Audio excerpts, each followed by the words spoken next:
Hey, what's going on, guys? Dit Commando. Welcome to the channel. My name's Ryan and I'm a former Royal Marine. Today, I'm very excited about today's reaction. We are reacting to Making Marines. It's the 12 weeks of United States Marine Corps recruit training. I do know quite a bit about how the US Marines train and stuff, but, you know, I'm looking forward to doing a 12-week reaction and to just to gain a better understanding of how they kind of format their training, what they go throughout their training, because it is very different, you know, compared to, for instance, the training that I went through in the Royal Marines Commandos. But I'm sure there'll be some similarities. We do work closely together. I've got a massive love for America, so I'm looking forward to this reaction, guys. Please like, share and subscribe to the channel, and let's just get straight into it. Boom. So that's what look at me now. You are around MCO, this scenario building 622, receiving company, you understand? Yes, sir! From now on, the only words coming out of your mouth will be yes, sir, no, sir, yes, sir, do you understand? Yes, sir! Tens of thousands of Marines have begun their outstanding service on these very old footprints. You will carry out that proud tradition to your staff. Yes, sir! Yes, sir! Scrimmage! Yes, sir!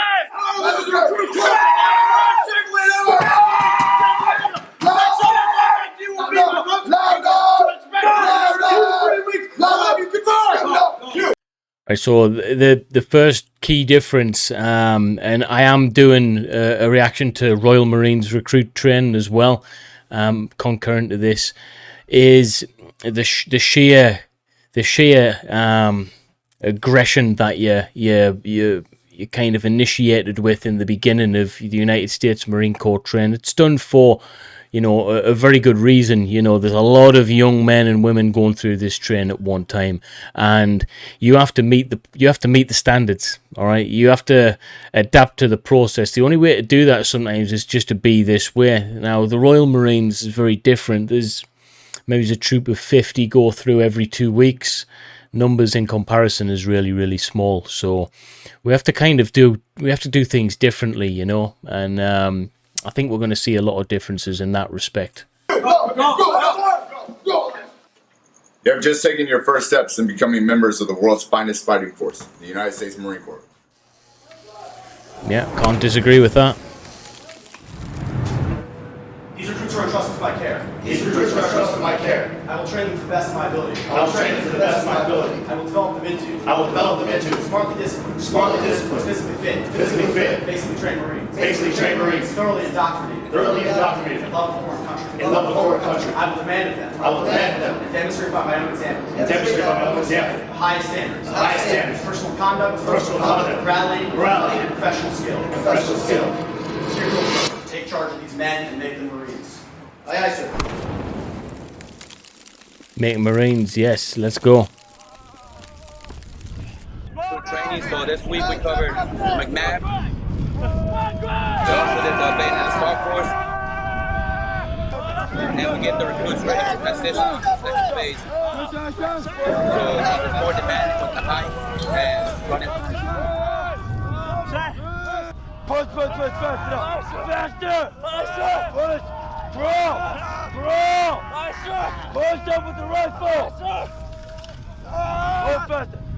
Draw! Again, some of the similarities in regards to the pace is very much, you know, it's an uphill thing already. The pace is very quick from the start. It's a shock of capture, as I like to call it, and I think it's designed to whittle those who don't want to be there out straight away. Okay, it's very similar in that respect to the Royal Marines. The aggression, all right, in the Royal Marines is a lot less initially, actually, than what I'm seeing here. So that's one of the key differences. And you know, the United States Marines are renowned throughout the world as being a very aggressive, bulldog spirited kind of you know, fighting force. They're an extremely aggressive outfit, and they have to be. The missions that these guys do globally, they undertake a lot. And you know, when all else fails, the US Marines prevail in that respect, and it's a very different beast from the Royal Marines, but certainly on par in terms of the end product, I believe. Hurry up!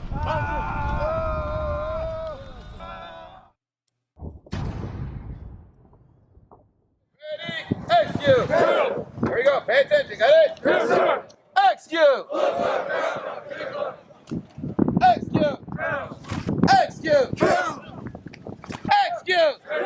Right, this is very interesting.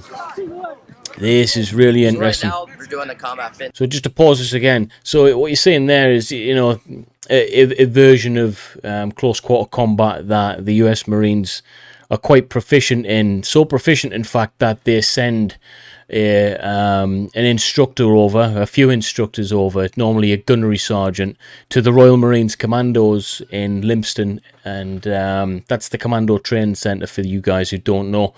And they train all recruits through a syllabus, basically, of, I can't remember what you call it now, but it's a close quarter, fighting with hands, basically.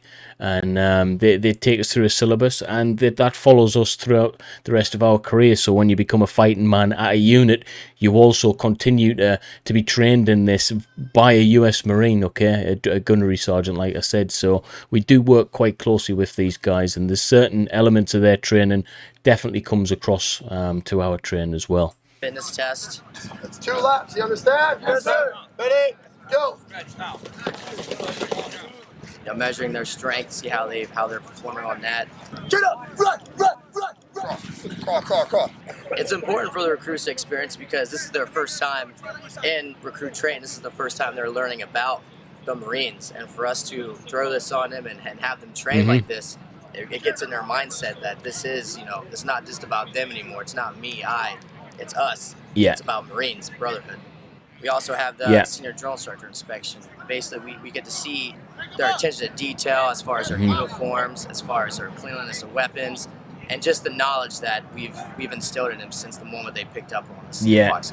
And that's exactly the same as what will happen in the Royal Marines as well. It's the it's administrating yourself, all right, to the best degree. It's turning them into Marines, okay? Now, that's one thing that I would say Marines across the entire world share, is this very similar ethos, a very similar discipline regime. You know, if you're going to be a Marine, doesn't matter where you come from, you will be disciplined. You will be a fine soldier. That's 100%. You know, you will look the part. And I like the way these guys do things. US Marines are quite a formidable bunch of people. Every Marine is a rifleman, but also Marines are amphibious. Yeah, amphibious rifleman. 5-meter swing, the 4-minute float, the drop from the tower, overcome your fear of heights. Also, initial PFT, test your strength as well as pull-ups, crunches, and 3-mile run.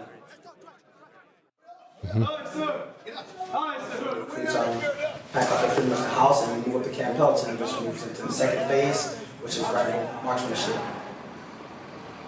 Okay, so this is the bit where they're getting turned into soldiers effectively. Learn how to shoot the weapons effectively as a team. They have to recruit for 5 days, and they get taught about the basic fundamentals of marksmanship. A lot of these guys have never even held a weapon or anything, so it's all the way from how they handle that weapon in a safe manner to placing well-aimed shots in the center of a target. So this is one thing what I found when I was working with the US Marines in America. They he just said there that some of these guys will have never held a weapon before. I could definitely agree with that, but I could less agree with that, you know, more so compared to the Royal Marines. Most guys, if not pretty much 100% of recruits going through recruit training, maybe 1 or 2 will have held a weapon system. Okay, we just don't have the same level of enthusiasm for weapon systems throughout the UK, and that's generalizing it, but that's what I've found. Now, most guys who join the US Marines probably will have had an experience with a weapon system. They'll have at least fired one, or know someone that's fired one, or have got a weapon system within the household. So I think you get a lot more exposure to weapon systems, and that definitely shows. You know, when I was working with you guys, the US Marines were better shots overall, I would say. It doesn't necessarily make them more effective, but they were very effective with the weapon systems, that's for sure. When I met them, they were very, very good at shooting, and you guys get a lot of shooting time compared to us in the British military holistically. You'd like to think that we do a lot of weapons training and a lot of weapons firing, but once you pass recruit training, you go to unit. Generally speaking, there's actually not a lot of firing takes place, guys. Okay, which most of you'll be actually shocked to hear about. 500 yards. So the fire positions. So there's the prone, sitting, kneeling, and standing, and then we teach them every variation. We find what variation works for them, and then we take that, we practice it for that week, so they can go downrange and apply it. ISMIT, so it's indoor simulated marksmanship training. They use that to simulate shooting downrange, and it gives the recruits an idea of sort of what to expect.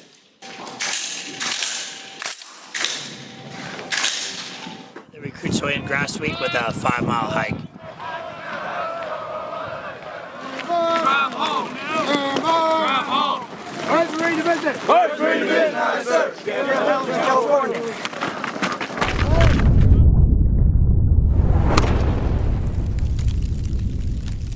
This week is our Table 1 relay for recruits.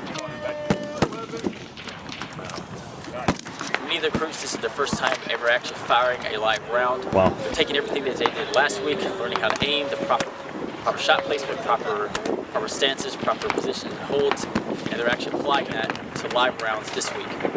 So it's quite a few weeks then until you actually get your hands on the weapon system to fire a live round. Training is progressive in that respect, and I think it has to be with weapons training. This is one thing you have to get right.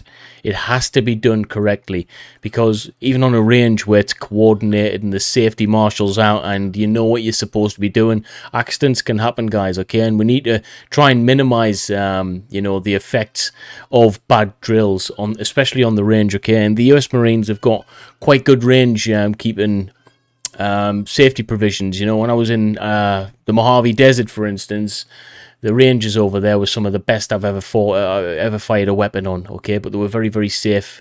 I think that's another misconception with the military in general. You think that, obviously everything must be very dangerous that you do, and there's elements of danger, yeah, but there's even better people behind the scenes ensuring that safety at all times is adhered to, even in on operations and stuff, guys, okay? Things are done to the safest degree, you would believe. And it's a fantastic training system that the US Marines have got. From what I've seen so far, it is quite a steep learning curve, but it's progressive, and I like that.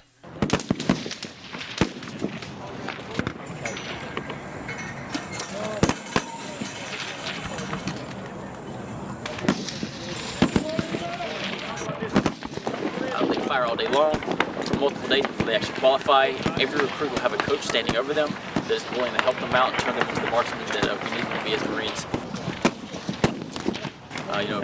The goal of every Marine is to become a rifleman, to become proficient with their weapon, and that's what we're doing here. Is, before they leave out of here, they will be a rifleman first and foremost.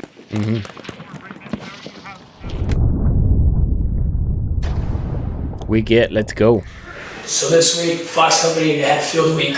Started the week off, table 2 shooting, which is that close quarter combat shooting. We worked on all those drills that PMI taught them. Those tactical reloads, speed reloads, control pairs to the chest, stop drills. They were put in that combat mindset, and they went out there and they accomplished their mission they were assigned to do. Downrange area is clear. Then they went to the field for their basic warrior training. They went out there and they did an assault course where they practiced low light drills with flares in the air, combat gliding, and how to properly overcome obstacles in the combat territory with a combat mindset. Then they started learning land navigation, how to read a map, how to plot points on the map, and how to find those points that they plotted. They worked on it during the day and at night.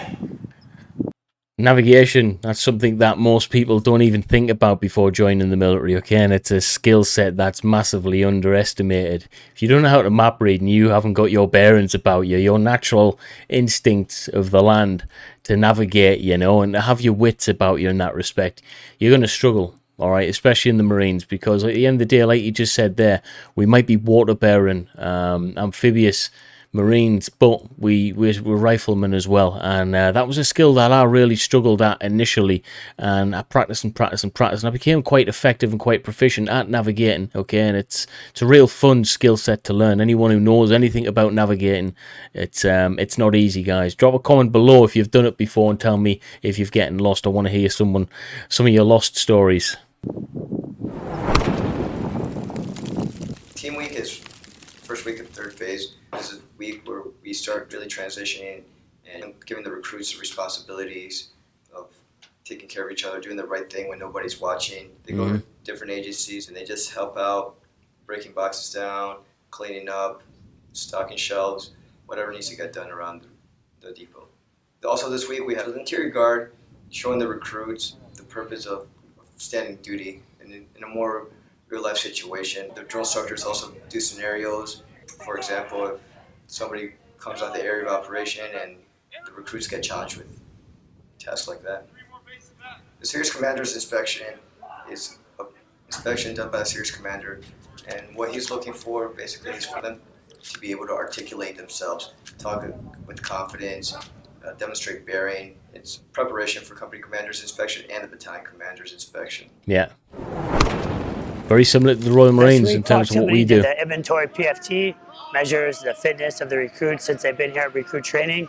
It's about their middle point, measure their pull-ups, crunches, their run time, see how much improvement they made. Did the bayonet assault course where they go through, they can put their McMap techniques that they learned to the test in a real-life scenario. Final Bugle 6 and the Thunderdome, where they'll be doing the final CFT. The CFT is a combat fitness test. They measure their the amount of times they're able to lift a 30-pound ammo can.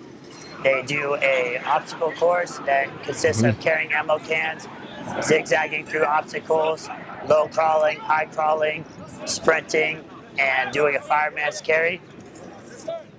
They also do a 880-meter sprint around the track. What I've found is it's very specific to their job role. There's no point of doing certain elements of physical fitness if you're not really going to utilize that on the battle space, okay? And that's one thing I think the Marines get right, especially the US Marines. They train very specific to the operations that they will be conducting. It's as simple as that. So this week we actually had our final drill. It's a big thing for the recruits. This actually shows them a lot of pride and discipline. And a lot of things that the drill instructors actually worked hard for to do. And the final PFT, physical fitness test, where recruits are evaluated on pull-ups, crunches, and a run time. The next thing that we're going to be doing this week is the Apparel Tower. The Apparel Tower for the recruits is the opportunity for them to get their last little bit of courage out and show the drill instructors that they actually want to be United States Marines. I'd expect to see a drastic improvement in the physical fitness by this point as well. You know, all of their training will probably be peaking. They'll be feeling on top of the world. And, you know, again, their physical fitness should be where it needs to be at this point, okay? Nearly 3 months in, it's you can produce an international athlete in that time, especially in a military sense.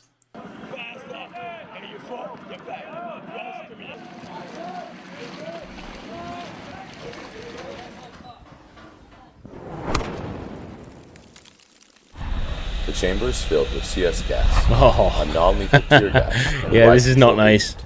And test recruits' knowledge on properly employing equipment used. Been there, done that. Biological and chemical attacks. The remainder of Week 12 is spent undergoing the most defining moment of recruit training, the Crucible. The Crucible is the culminating event of the recruit training process. It is a 54-hour field training exercise executed with only 3 meals and 4 hours of sleep per night, designed to emphasize the importance of teamwork and overcoming adversity. The Crucible culminates with a formal presentation of the Eagle, Globe, and Anchor, and officially marks the transition from recruit to Marine. Wow. And I bet you that's a proud moment in each of their lives, guys. I still remember, you know, receiving my Green Beret at the end of the 30-miler. So that was about making Marines, 12 weeks of United States Marine Corps recruit training. The thing I'd like to highlight on this is most people who don't know nothing about the military or other militaries for that matter, you know, it's easy for me to compare the US Marines and the Royal Marines. they're very two different beasts, in many ways similar, but two very different, unique beasts, okay? So training has to be very different for those specific reasons. 12 weeks of training, to some people in the Royal Marines, for instance, might say, well, that's not very long. That's not long training compared to our now 36 weeks basic training. But there's a key thing to remember. How many US Marines are there and how many Royal Marines are there? And then when you look at how many specialist US Marines there are, who go through a specialist further training to become even more proficient at infanteering. So you've got your Recon Marines, your Raiders and all of that, okay? Them are... Now we're talking about level playing fields, okay? US Marines are massive. 12 weeks basic training, that's to get your foot through the door. Then you can go whatever trade you want, do different jobs. If you want to specialize into the infanteering side of things, then you go on an exceptionally hard course within the US Marines. Now, the Royal Marines is different in a way because we do our hard course straight away. That's one way of saying it. We have got harder courses you can do within the Corps, within the Royal Marines once you've passed, but we get our hard bit out the way straight away because there's a need for more specialist Royal Marines from the start. Okay, we haven't got the time, we haven't got the money, we haven't got the manpower to be able to say we'll have 60,000 of you guys and then have 5,000 specialist versions. Okay, there's about 4,000 of us at any given time, and all of us have to be specialized, just like the United States Marine Corps is bigger than our entire military pretty much, and you know they've got to get a lot of people through training. So I do respect that, and further to that, I respect, you know, those who do continue to go down a different path and specialize even further. So don't be fooled by the 12-week bit. They certainly know exactly what they're doing. They're very, very well equipped professional soldiers, and I have the deepest respect for you guys. So if any US Marines current serving or former are watching this, Semper Fi, brothers, and thanks for watching. And hopefully you like, share, and subscribe to the channel for more content. Drop a comment below if you want to speak to me. Peace.